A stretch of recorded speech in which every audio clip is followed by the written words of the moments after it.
ஜெபம் செய்வோம்.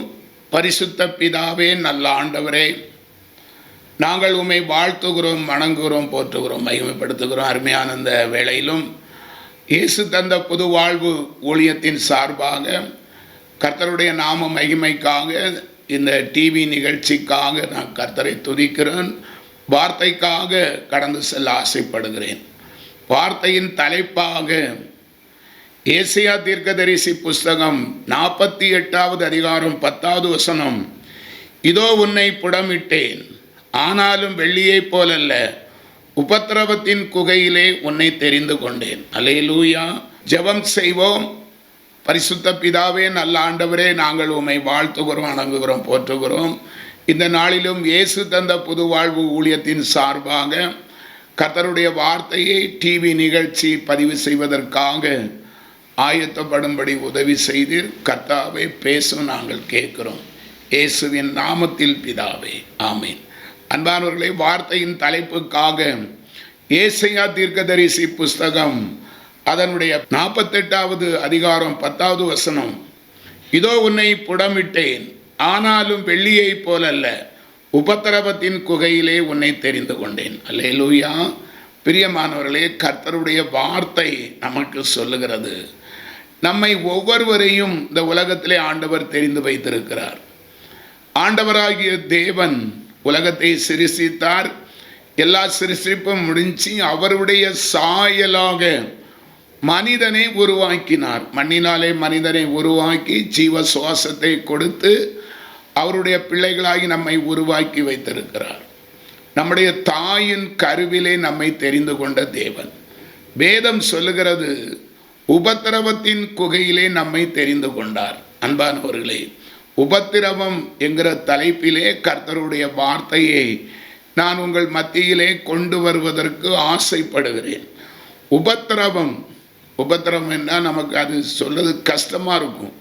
ஆனால் ஆண்டவர் உண்மை உள்ளவர், நியாயாதிபதி, நீதி தேவன், நியாயம் செய்கிறவர், நியாயத்துக்கு புறம்பாக எதையும் செய்ய மாட்டார். அதனால் இந்த உலகம் பிசாசினுடைய பிடியில் இருக்கிறது. அவருடைய பிள்ளைகளாகி தெரிந்து கொள்ளப்பட்டவர்களாகிய நாம் இந்த உலகத்திலே வாழுகிறோம்.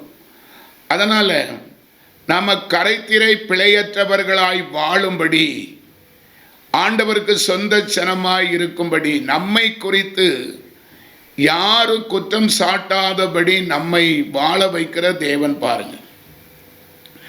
ஆண்டவராகிய இயேசு கிறிஸ்து 33 வருஷம் உலகத்திலே வாழ்ந்தார். அவர் சொன்னார், என்னிடத்தில் ஏதாவது குற்றம் உங்களால் கண்டுபிடிக்க முடியுமான்னு சொல்லி.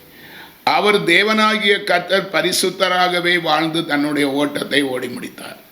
அவருடைய பிள்ளைகளாகிய நாமும் பரிசுத்தமாய் வாழ வேண்டும் என்பதே அவருடைய விருப்பம். பரிசுத்தமாய் வாழ வேண்டும் என்று சொன்னால், உலகத்திலே இருந்தாலும் உலக மனுஷரிலிருந்து வேறு பிரிக்கப்பட்டு கரைத்திரை பிழையற்றவர்களாய் ஆண்டவரை போல வாழ்ந்தால்தான் இந்த உலகத்திலே நம்ம உண்மை உள்ளவர்கள் என்று சொல்ல முடியும். அவருடைய பிள்ளைகளாகிய நாம் எல்லாவற்றிலும் உண்மை உள்ளவர்களாய் இருக்கும்படி ஆண்டவர் சில உபத்திரம், உலக பிரகாரமான ஆசை இச்சைகளில் இருந்து நம்மை வேறு பிரித்து இடுக்கமான வாசல் வழி, உபத்திரவத்தின் வழியாகத்தான் கர்த்தர் நம்மை தெரிந்து கொண்டார். ஆண்டவர் சொன்னார், மத்தேயு 11:29, என்னுடைய நுகம் மெதுவாகவும் லகுவாகவும் இருக்கும். நுகம் என்பது பாரம்.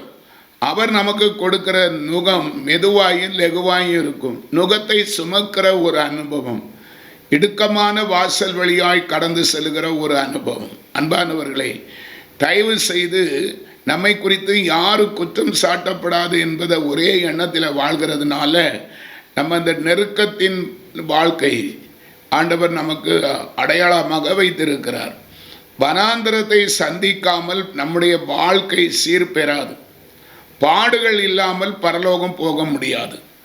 நம்ம பொன்னையும் வெள்ளியும் எடுத்து பட்டை தீட்டி அது அழகுபடுத்தி அது ஜொலிக்கிறது போல இந்த உலகத்திலே வாழுகிற நம்மை அந்த பாவ பிரச்சனையிலிருந்து நம்மை சுத்திகரித்து அவருடைய பிள்ளைகளாய், தேர்வு பெற்றவர்களாய், தகுதி உள்ளவர்களாய் பரலோகத்திலே நம்மை அவர் சேர்க்க பிரியமாயிருக்கிறபடினால சில உபத்திரவங்கள் நமக்கு அளிக்கப்பட்டு இருக்கிறது. ஆனால் அந்த உபத்திரவத்தை கொடுத்து அவர் வேடிக்கை பார்க்கிற தேவன் அல்ல, அதிலிருந்து தப்பித்து போக வழி சொல்வார். அதான் வேதம் சொல்லுகிறது, என்னுடைய நுகம் பாரம், உபத்திரம் என்கிற நுகம் மெதுவாயும் லெகுவாயும் இருக்கும் அவரையே நாம பின்பற்றி சாரும்போது. ஹல்லேலூயா. இன்னும் பிரியமானவர்களே, நம்ம ஒரு சில காரியங்கள் யார் யாரெல்லாம் அந்த உபத்திரவத்துக்கு உட்பட்டார்கள், நம்முடைய முன்னோர்கள் எப்படிலாம் வந்தது என்று குறித்து நம்ம வேதத்திலே சற்று தியானிக்க போகிறோம். அதற்கு ஆதாரமாக ஆதியாகமம் புஸ்தகம் 15வது அதிகாரம் 12வது வசனம், சூரியன் அஸ்தமிக்கும் போது ஆபிரகாமுக்கு அயர்ந்த நித்திரை வந்தது, திகிலும் காரிருளும் அவனை மூடிக்கொண்டது. ஆபிரகாமை குறித்து சொல்லப்பட்டிருக்கிறது.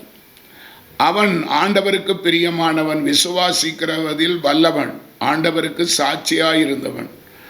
ஆண்டவருடைய நாமத்தினாலே 25 வருஷம் அவரை நம்பி வந்து 25 வருஷமா பிள்ளை இல்லாதிருந்தும் விசுவாசித்து ஈசாக்கை பெற்று சாட்சியாக விசுவாசத்தின் தகப்பன் என்று பெயர் பெற்ற ஆபிரகாம். ஆபிரகாம் வாழ்கிற நாட்களிலே தொடர்ந்து ஆண்டவருக்கு சில பலிகளை செலுத்தி ஆண்டவரை செபித்து உபவாசித்து வந்தான் என்று வேதம் சொல்லுகிறது. ஒரு நாள் அவன் சாயங்கால வேளை செபத்திலே அவன் தரித்திருக்கும் போது அவனுக்கு அயர்ந்த நித்திரை வந்தது, திகிலும் காரிருளும் அவனை மூடிக்கொண்டது. ஒரு நாள் வழக்கம் போல அவன் செபிக்கும் போது, பலிகளை செலுத்த தேவ சமூகத்தில் வந்து நிற்கும் போது அவன் கன நித்திரைக்கு ஆளானவனாக இருக்கிறான். அன்பானவர்களை, வேதம் சொல்லுகிறது, கர்த்தருடைய ஊழியத்தினாலும் சரி, அவருக்கு பலி செலுத்துகிறதானாலும் சரி, செபிக்கிறவர்களாய் இருந்தாலும் சரி, உற்சாகமாய் செய்கிறவர்களிடத்தில் தேவன் பிரியமாயிருப்பார். ஆண்டவருடைய ஊழியத்தை அசதியாக செய்தவன் சபிக்கப்பட்டவன் என்று வேதம் சொல்லுகிறது.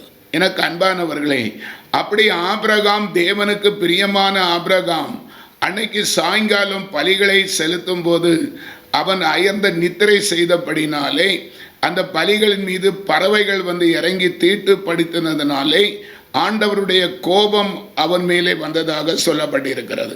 ஆதியாகமம் 15வது அதிகாரம் 13வது வசனம், அப்பொழுது அவர் ஆபிரகாமை நோக்கி, உன் சந்ததியார் தங்களுடைய அல்லாத அந்நிய தேசத்தில் பரதேசிகளாய் இருந்து அத்தேசத்தாரை சேவிப்பார்கள் என்றும் அவர்களால் 400 வருஷம் உபத்திரப்படுவார்கள் என்றும் நீ நிச்சயமா அறிய கடவாய். அன்பானவர்களே, அவருக்கு ஒரே மகன் ஈசாக். அவர் சொல்லுகிறார், நீ இப்படி எனக்கு அசதியாக செய்தபடினாலே உன்னுடைய சனங்கள், உன்னுடைய சந்ததிகள், தலைமுறைகள், பிரஜாதி மக்கள் ஆண்டவரை அறியாத தேசத்திலே 400 வருஷம் உபத்திரப்படுவார்கள் என்று ஒரு வார்த்தையை ஆண்டவர் சொல்லுகிறார். ஒருவேளை உங்களுக்கு இது கேட்கறதுக்கு ஒரு மாதிரியா இருக்கும். தேவன் நம்மளை அவ்வளவு பர்ஃபெக்டா அவரை போல வாழணும் என்பதுதான் அவருடைய விருப்பம். ஆமா, அப்படி அவர் அதை உபத்திரப்படுவீர்கள் என்று சொன்னார், வேதம் சொல்லுகிறது. இன்னொரு ஊமைகளை நம்ம பார்க்க போகிறோம் வேதத்தின் அடிப்படையில். மார்க் எழுதின சுவிசேஷம் 4வது அதிகாரம் 14வது வசனம், விதைக்கிறவன் வசனத்தை விதைக்கிறான். ஆண்டவர் விதைக்கிற விதையை குறித்து, விதைக்கிறவனை குறித்து, நிலத்தை குறித்து சில ஊமைகளை கர்த்தர் சொல்லுகிறார். உலகத்திலே கர்த்தர் விதையை விதைக்கிறார். விதை நாம், அவருடைய பிள்ளைகள். விதைக்கிறவர் ஆண்டவர், நிலம் உலகம்.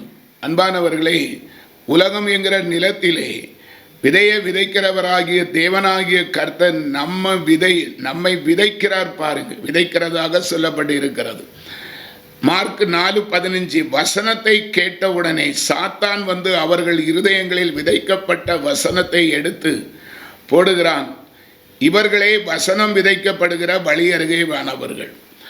ஆண்டவர் தேவன், விதைக்கிறவர் தேவன், விதை நாம.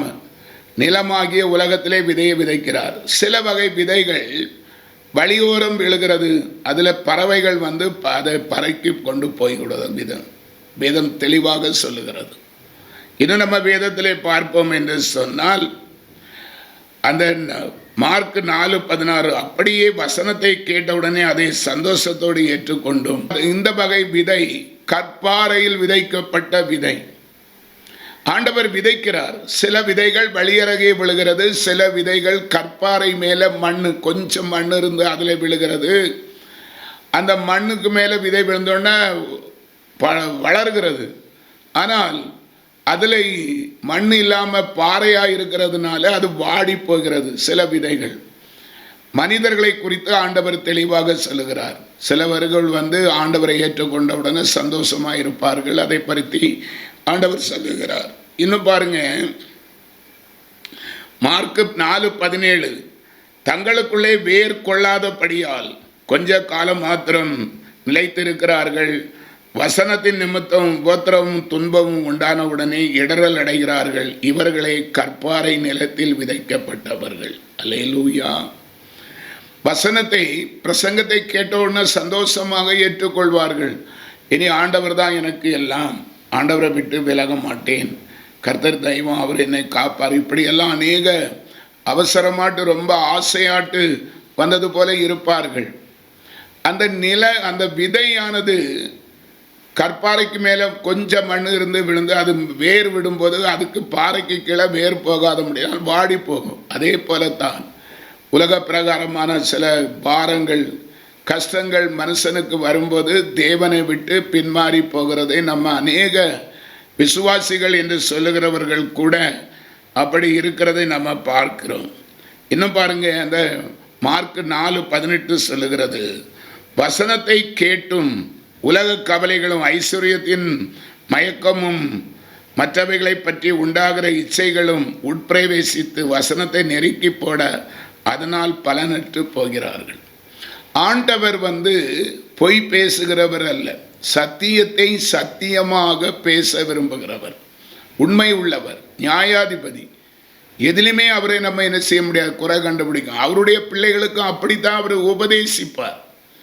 சத்தியத்தை சொல்லுகிறதுனால சத்துருவானாலும் சத்தியத்தை சொல்ல ஆண்டவர் விரும்புகிறார். பொய்யை பேசி மாயையை பேசி ஜனங்களை ஆண்டவர் கெடுப்பதற்கு அவர் ஒருபோதும் செய்வார். உண்மையே சொல்லுகிற தேவன், உண்மை உள்ளவர். அவருடைய வார்த்தையிலே உண்மை, செய்கையிலே உண்மை, சகலத்தில் அவர் உண்மை உள்ளவர்.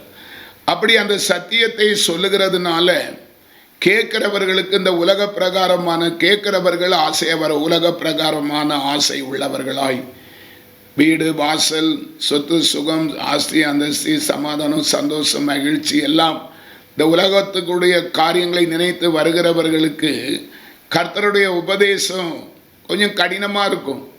வேதம் தெளிவாக சொல்லுகிறது. 2 நாளாகமும் 15:2, நீ என்னோடு இருந்தால் நான் உன்னோடு இருப்பேன், என்னை விட்டு விட்டால் நான் உன்னை விட்டு விடுவேன். பரிசுத்த தேவனுக்கு பரிசுத்த வாழ்க்கை கண்டிப்பாய் வாழ வேண்டும். பரிசுத்தமாய் வாழ்ந்து ஆண்டவரோடு இருக்கும்போது அவர் கைவிட மாட்டார். உலகத்தில் பாதி ஆண்டவருக்குள்ள பாதி இருந்து அப்படி பாவம் செய்து வேஷம் போட்டு நடிக்கிறவர்களுக்கு ஆண்டவர் உதவி செய்ய முடியாது. மனுஷன் சுகபோகி, சுகமாக ஒரு தடையில்லாமல் தன்னுடைய வாழ்க்கையிலே ஆசை இச்சை இப்படியாய்ப்பட்ட எல்லா காரியங்களையும் சுதந்திரிக்க வேணுங்கிற விருப்பம் உள்ளவனாய் இருக்கிறபடினாலே உண்மையான தேவனுடைய சத்தியத்தை அவர்கள் கேட்கும்போது அநேகவர்கள் இடரலடைந்து இந்த உபதேசம் கடினமான உபதேசம், இதை முடியாது என்று சொல்லி நம்ம விலகி போகிறதை வேதத்தில் பார்க்கிறோம். பிரியமானவர்களே, இன்னும் பாருங்க, மார்க் 4:20 சொல்லுகிறது, வசனத்தை கேட்டு ஏற்றுக்கொண்டு 1:30, 1:60, 1:100 பலன் கொடுக்கிறார்கள். இவர்களே நல்ல நிலத்தில் விதைக்கப்பட்டவர்கள். அல்லேலூயா. இனி இந்த வசனத்தை கேட்கிறவர்கள் 1:30, 60, 100 பலன் கொடுக்கிறவர்கள் இருக்கிறார்கள். ஒருவேளை எங்களை குறித்து கூட அப்படி சொல்லலாம். அன்பானவர்களே, ஆண்டவருக்குள்ள வந்த சில நாளுக்குள்ளே அநேக பிரச்சனை, உபத்திரம் சகிக்க முடியாது, தாங்க முடியாது. அப்படியாய்ப்பட்ட துன்பத்தின் வழியாகத்தான் நாங்கள் ஆண்டவர் எங்களை நடத்தினார்.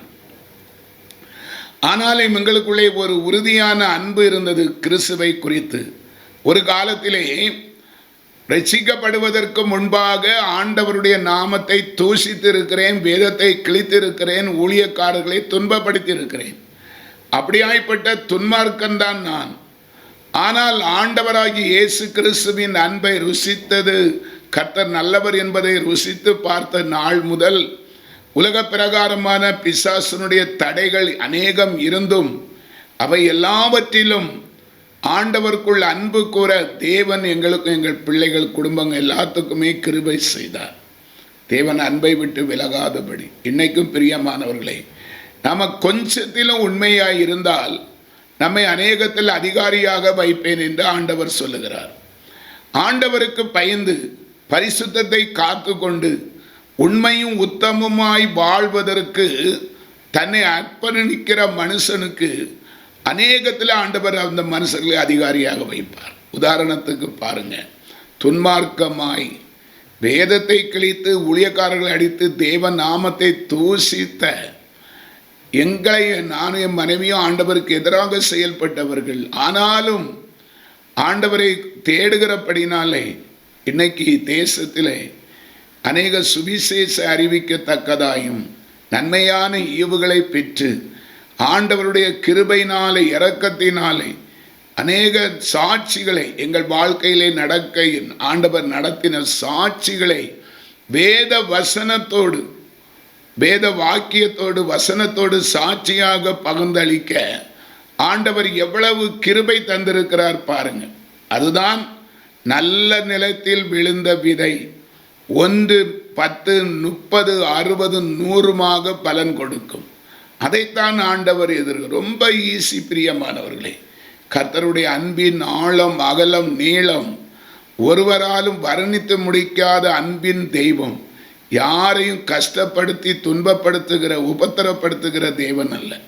அவர் சில கண்டிப்புகளை நம்ம சின்ன பிள்ளைகளை வளர்த்து அவர்கள் பெரியவர்களாய் நல்லவர்களாய் வர வேண்டும் என்று சொல்லி பிள்ளைகளுக்கு சொல்லுகிறது போல நமக்கு சொல்லுகிற ஒரு அழகான பரம தகப்பன் தான் நம்முடைய ஆண்டவர் இயேசு. அல்லேலூயா, சோதரம். இன்னும் நம்ம பிரியமானவர்களே, வேதத்திலே நம்ம வாசிப்போம் என்று சொன்னால் வேதம் சொல்லுகிறது, மத்தேயு சுவிசேஷம் 7வது அதிகாரம் 13வது வசனம், இடுக்கமான வாசல் வழியாய் உட்பிரவேசியுங்கள், கேட்டுக்கு போகிற வாசல் விரிவும் வழி விசாலமாய் இருக்கிறது, அதன் வழியாய் பிரவேசிக்கிறவர்கள் அநேகர். அல்லேலூயா. ஆண்டவர் சொல்லுகிறார், இடுக்கமான வாசல் வழியாய் பிரவேசியுங்கள். பிரியமானவர்களே, இதனுடைய அர்த்தம், மனுஷன் உலகத்திலே வாழுகிறோம். நம்ம எல்லாரும் கிட்டத்தட்ட 800 கோடிக்கு மேல் உலகத்திலே மனுஷர்கள் இருக்கிறார்கள். ஆனால் மனிதர்கள், பூமியிலே வாழ்கிறவர்கள் அநேக பேர் நம்ம மனசில் என்ன வைக்கிறோம், இதுதான் உலகம், இந்த வாழ்க்கை தான் வாழ்க்கை, நிரந்தரமான வாழ்க்கை, இதில் வாழ்கிறது தான் சந்தோஷம் என்று சொல்லி அற்பமான ஆயுசு நாட்களாகிய மனிதனுடைய ஆயுசு நாட்கள் 70, பலத்தின் மிகுதியால் 80, அப்படித்தான் சங்கீதம் 90:10 சொல்லுகிறது. மனுஷர்கள் அதையே உறுதியாக பற்றி கொண்டு இந்த வாழ்க்கையிலே நம்ம வாழ்கிறதான் சந்தோஷ வாழ்க்கை, அதனால் அதை நம்ம ஆண்டு அனுபவித்து சந்தோஷமாக இருக்க வேண்டும் என்று எல்லா மனுஷர்களும் நினைக்கிறார்கள். ஆனால் பிரியமானவர்களே, இந்த புலோகத்தில் வாழுகிற வாழ்க்கை அல்ல, மரித்து நம்முடைய ஆத்துமா நித்திய ராஜ்யத்திலே, பரலோக ராஜ்யத்திலே நியாய தீர்ப்புக்கு வைக்கப்பட்டிருக்கிறது. பாவம் செய்கிற ஆத்மா சாகும், பாவம் செய்தால் நரகம். ஆண்டவராகிய இயேசு கிறிஸ்துவை நோக்கி பார்த்தால் பரலோகம். இவைதான் ஆண்டவர் நமக்கு வைத்திருக்கிற காரியம். நமக்கு ஒரு எதிராளி கொடுக்கப்பட்டிருக்கிறது, அதான் பிசாசு, மனித கொலைபாதகன். யோவான் சுவிசேஷம் 10வது அதிகாரம் 10வது வசனம் சொல்லுகிறது, திருடன் திருடவும் அழிக்கவும் கொல்லவுமே வாரானின்றி வேற ஒன்றுக்கும் வரான், நானும் உங்களுக்கு ஜீவனும் சமாதானமும் கொடுக்க வந்தேன். நல்லா புரிந்து கொள்ளுங்கள். இந்த உலகத்திலே பிசாசானவன் மனுஷனுடைய ஆத்துமாக்களை திருடி உலக பிரகாரமான ஒழுங்கினமான காரியங்களை உள்ளத்திலே ஏவி, வேசித்தனம், அருவருப்பு, பொய், களவு, திருட்டு, மாறுபாடான ஒழுங்கற்ற ஒரு வாழ்க்கையை, அது ஒரு ஆர்வத்தை தூண்டி மனுஷனுடைய ஆத்துமாவை கெடுக்கிறது தான் பிசாசு. பாவம் செய்கிறவன் சாவான், அந்த ஆத்துமா பரலோகத்துக்கு போகாது. அப்படி ஆசை காட்டி தூண்டில்ல புழுவை போட்டு மீனை பிடிக்கிறது போல இந்த ஜனங்களை வஞ்சிக்கிறவன் தான் பிசாசு. ஆனால் ஆண்டவரோ இடுக்கமான, ஒழுக்கமான, நெருக்கமான, எதிலுமே ஒரு தேவையில்லாத சுயம், மாமிச கிரியை, அசுத்தம், சொற்ப ஆசை, இப்படியாய்ப்பட்ட தீமைக்கு விலக்கி நாம் வாழ்கிற காலத்திலே கரைதிரை பிழையற்றவர்களாய் வாழ்ந்து நித்திய ராஜ்யத்திலே பங்கெடுக்கிறவர்களாய் இருப்பது தான் தேவனுக்கு பிரியம். பாருங்க, இதை அநேகவர் அறிந்து கொள்வதில்லை, தெரிந்து கொள்வதில்லை. கர்த்தர் உண்மை உள்ளவர், அவன் நமக்கு பிசாசு கொலைபாதகன். இன்னும் நம்ம அதான் இடுக்கமான வாசல் வழியாக உட்பிரவேசியுங்கள். கேட்டுக்கு போகிற வழி விசாலமாக அதிகமாக இருக்கும். கேட்டுக்குன்னா பாவத்துக்கு போகிற வழி, அங்கே விசாலம், பாவம் விசாலமாக இருக்கும். நர்சரியாக வாழ்வது, கண்டதே காட்சி கொண்டதே கொலை, இஷ்டம் போல வாழ்கிறது, சந்தோஷ வாழ்க்கை, சொற்ப மாயைக்கு மயங்கி தன்னுடைய ஆத்துமாவை கெடுக்கிறது. இன்னும் பாருங்க, மத்தேயு 7:14 சொல்கிறது, ஜீவனுக்கு போகிற வாசல் இடுக்கமும் வழி நெருக்கமாயிருக்கிறது, அதை கண்டுபிடிக்கிறவர்கள் சிலர்.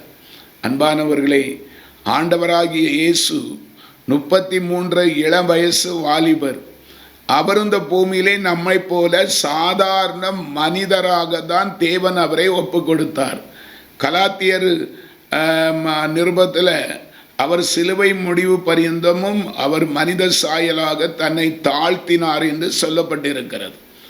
அப்படியாக பிரியமானவர்களே, தேவன் அவர் பரிசுத்த தேவனாய் இருந்தும் மனுஷ ரூபமாய் முடிவு பரியந்தம் ஒரு மனுஷனுக்குள்ள ஆசா பாசங்கள் எல்லாம் இருந்தும் பரிசுத்தமாய் வாழ்ந்து காண்பித்தார்.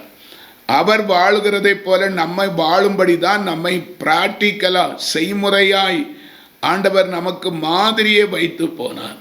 அவருடைய பிள்ளைகளாய் இருக்கிறவர்கள் அவரையே பின்பற்றி இருக்க வேண்டும் என்பதுதான் ஆண்டவருடைய தனியாத விருப்பமாய் இருக்கிறது. அதான் ஜீவனுக்கு போற வாசல். நிச்சயமாய் இந்த அற்பமான உலகம், மனுஷனுடைய ஆயுசு நாட்கள் 70, 80 என 90 போடுங்க. அதுக்கு பிறகு நித்திய ராஜ்யம், பரலோகத்தில் அழியாத ராஜ்யம், நித்தியம் அவரோடு வாழ்கிற ஒரு அனுபவத்தில் எல்லா ஆத்துமாக்களும் கொண்டு போக வேண்டுதான் விரும்பும். ஏன்னா பிசாசு பாதாளத்துக்கு வைக்கப்பட்டு இருக்கிறான். அவனுடைய பெருமை நிமித்தம் அவன் பாதாளத்துக்கு வைக்கப்பட்டு இருக்கிற மனுஷரையும் பாதாளத்துக்கு இழுக்கும்படி தான் இந்த பிரபஞ்சத்தின் பொல்லாத பிசாசு மனிதருடைய மனக்கண்களை குருடாக்கி வைத்திருக்கிறான் என்று வேதம் சொல்லுகிறது. இன்னும் பாருங்க, வெளிப்படுத்தின விசேஷம் 7வது அதிகாரம் 14வது வசனம். அதற்கு நான், ஆண்டவனே, அது உமக்கே தெரியும் என்றேன். அப்பொழுது அவன், இவர்கள் மிகுந்த உபத்திரவத்தில் இருந்து வந்தவர்கள், இவர்கள் தங்கள் அங்கிகளை ஆட்டுக்குட்டியானவருடைய இரத்தத்திலே தோய்த்து வெளுத்தவர்கள். அல்லேலூயா. பரலோகத்திலே ஒரு தரிசனம் யோவானுக்கு ஏற்படுகிறது.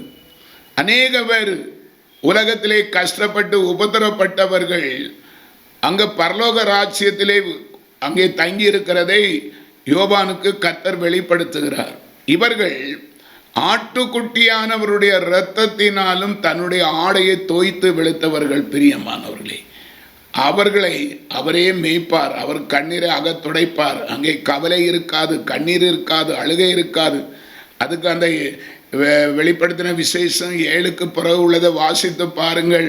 கண்ணீர் இல்லை, அழுகை இல்லை, சமாதானத்தோடு கர்த்தர் அவரை ஆயுசும் பூர்ண நாள் வரைக்கும் காப்பார் என்று வேதம் நமக்கு சொல்லுகிறது.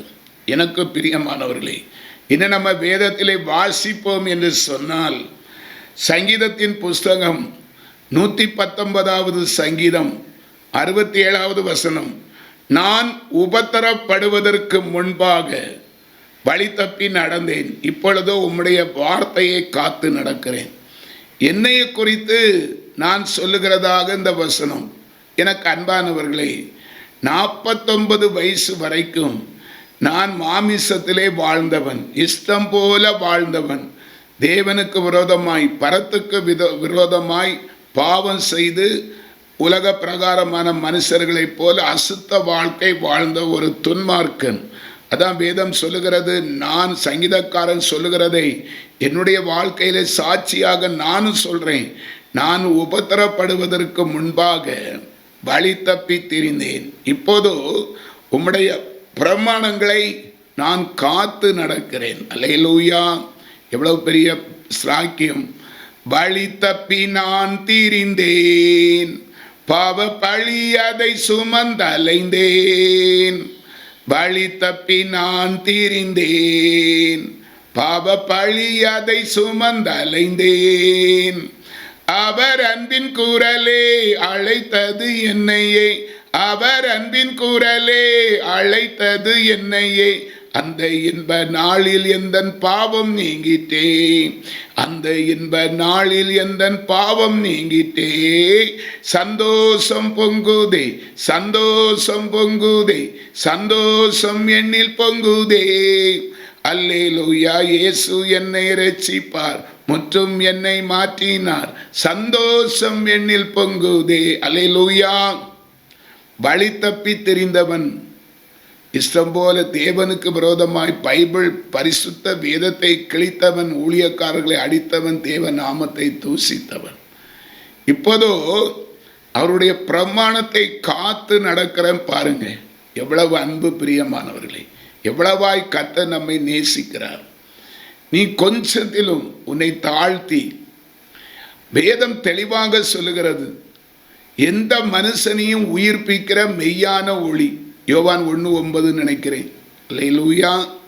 ஆமாம், எந்த பாவிகளையும் புறம்பே தள்ளாத தேவன். 1 தீமோத்தேயு 1:15 சொல்லுகிறது, பாவிகளை ரட்சிக்கவே இயேசு கிறிஸ்து உலகத்திலே வந்தார். பாவிலும் பிரதான பாவியான என்னை அவரை சொந்த இரட்சகராக ஏற்றுக்கொண்ட போது மன்னித்து கிருபை அளித்திருக்கிறார்.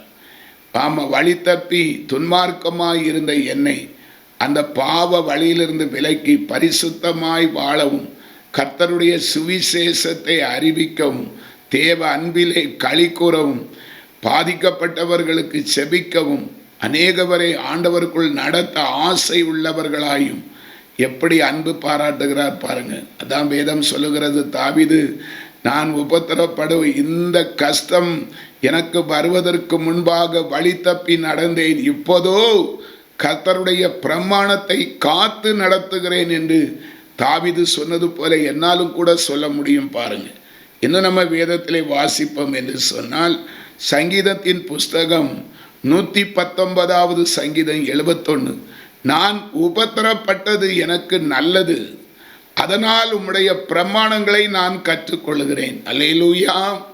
இந்த வசனம் கேட்கிறவங்களுக்கு ஒரு நெருடலா இருக்கும். நானும் என் மனைவியும் அடிக்கடி சொல்லுகிற இந்த வசனம், உபத்திரம், எங்களுக்கு உபத்திரம். என்ன உபத்திரம் வந்தது? அருமையான என்னுடைய அன்பு மகன், 17 வயசு வாலிப மகனை நாங்கள் இழந்திருக்கிறோம். அதான் எங்கள் வாழ்க்கையிலே சகிக்க முடியாத ஒரு பயங்கர உபத்திரம். ஆனால் பிரியமானவர்களே, இப்போது கர்த்தருக்குள், தேவனுக்குள், இரட்சகருக்குள், பரிசுத்த ஆவியினுக்குள், அவருடைய அன்புக்குள், அவருடைய பிரசன்னத்துக்குள், அவருடைய ஆதரவுக்குள், அவருடைய கிருபைக்குள்ளே நாங்கள் கிருபையாய் வைக்கப்பட்டு இருக்கிறபடினாலே மனமகிழ்ச்சியாய் சொல்லுகிறோம், நாங்கள் உபத்திரப்பட்டது எங்களுக்கு நல்லது, அதனால் கர்த்தருடைய பிரமாணங்களை காத்து கொள்ளுகிறேன். மாமிசத்தில் இருக்கிறவங்களுக்கு அது ஒரு டிஃப்ரெண்டாக இருக்கும். இந்த மனுஷன் என்ன சொல்கிறான் அப்படின்னா, தன்னுடைய மகன் மரித்தது நல்லது, அது அப்படி உலக பிரகாரமாக சிந்திக்கக்கூடாது. கொஞ்சம் கவனிங்க, எங்களுக்கு 17 வயசு வாலிப மகன் மரித்தாலும் கர்த்தர் எது செய்தாலும் ஞானமாக செய்கிற தேவன். எடுத்தையும் கவத்தனி எதையும் செய்ய மாட்டார். ஆலோசனை கர்த்தர், தூர யோசனை உள்ள ஞானி. நம்முடைய ஆண்டவர் ஞானி என்று சொல்லப்பட்டிருக்கிறது. பாவம் செய்தவன் நான் தான் பிரியமானவர்களே. பாவம் செய்கிற ஆத்மா சாகும். ஒருவேளை நான் மரித்தால் இந்த குடும்பம் கொஞ்சம் ரட்சிக்கப்படுவதற்கு கொஞ்சம் கடினம் என்று அறிந்து, நாங்கள் அதிகமாய் நேசிக்கிற என்னுடைய மகன் சுதனை அவருடைய பக்கத்தில் வைத்து கொண்டார். அவனை ரட்சிக்க பண்ணி, ஆண்டவராகிய இயேசு கிறிஸ்துவை சொந்த இரட்சகராக அறியும் பண்ணி, வாயினால் அறிக்கை செய்து, வார்த்தையினாலே பேச வைத்து, கையினாலே எழுத வைத்து, கர்த்தர் நல்லவர், எங்கள் குடும்பத்தை காப்பார், அவர்தான் மெய்யான தெய்வம் என்று அறிக்கை செய்வோம், பாட புஸ்தகத்தில் எழுதவும், கர்த்தராகிய இயேசுவை ஏற்றுக்கொண்டு முழுமையாக ரட்சிக்கப்பட்டு தான் அருமையான என்னுடைய மகன் தேவ சமூகத்தில் இருக்கிறான். வேதம் தெளிவாக சொல்லுகிறது பாருங்க. ரோமர் 10வது அதிகாரம் 9-10, கர்த்தராகிய இயேசு கிறிஸ்துவை வாயினால் அறிக்கை செய்தால் ரட்சிக்கப்படுவாய். அப்படி ஒரு இரட்சகரை சிறுவயதிலே காணும்படி ஆண்டவர் அந்த மகனை தயார்படுத்தி தகுதிப்படுத்தி தான் இரட்சகருடைய பக்கத்திலே வைத்து வைத்து. எவ்வளவு அன்பு தேவன் செய்கிற காரியம்! அவன் அவர்களுடைய இருந்ததுனால நாங்கள் 4 பேரும், நான், என் மனைவி, அருமையான எனக்கு 2 பிள்ளைகள், பெண் பிள்ளைகள், குடும்பமாக ஆண்டவராகிய இயேசு கிறிஸ்துவை சொந்த இரட்சகராக அறியும்படி கர்த்தர் எங்களுக்கு தயவு காட்டினார். பிரியமானவர்,